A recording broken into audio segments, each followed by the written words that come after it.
3. My fever, for whatever reason, tended to spike at nightfall.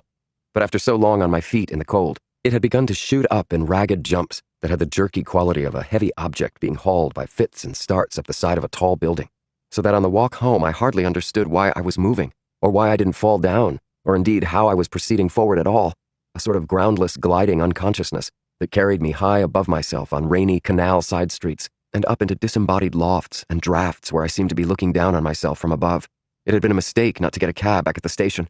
I kept seeing the plastic bag in the garbage bin and the shiny pink face of the ticket clerk, and Boris with tears in his eyes and blood on his hand, clutching at the burnt place on his sleeve. And the wind roared and my head burned, and at irregular intervals I flinched at dark, epileptic flutters at elbow's edge. Black splashes, false starts, no one there. In fact, no one on the street at all except, every now and then, a cyclist dim and hunched in the drizzle. Heavy head, bad throat.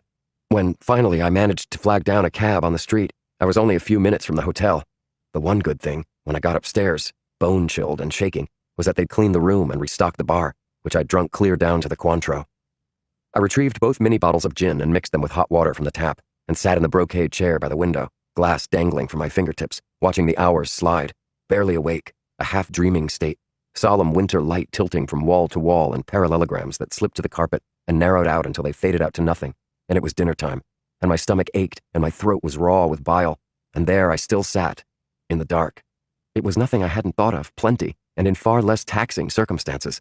The urge shook me grandly and unpredictably, a poisonous whisper that never wholly left me, that on some days lingered just on the threshold of my hearing, but on others roared up uncontrollably into a sort of lurid visionary frenzy. Why, I wasn't sure. Sometimes even a bad movie or a gruesome dinner party could trigger it.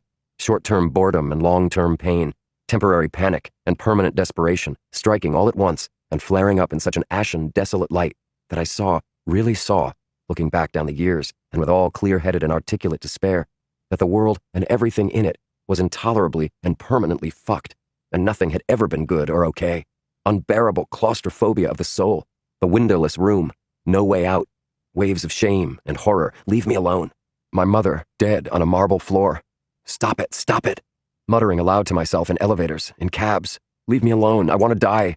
A cold, intelligent, self-immolating fury that had, more than once, driven me upstairs in a resolute fog to swallow indiscriminate combos of whatever booze and pills I happened to have on hand. Only tolerance and ineptitude that I'd botched it, unpleasantly surprised when I woke up, though relieved for Hobie that he hadn't had to find me. Black birds. Disastrous, lead-colored skies out of Egbert Vanderpoel. I stood and snapped on the desk light, swaying in the weak, urine-colored glow. There was waiting. There was running away. But these were not so much choices as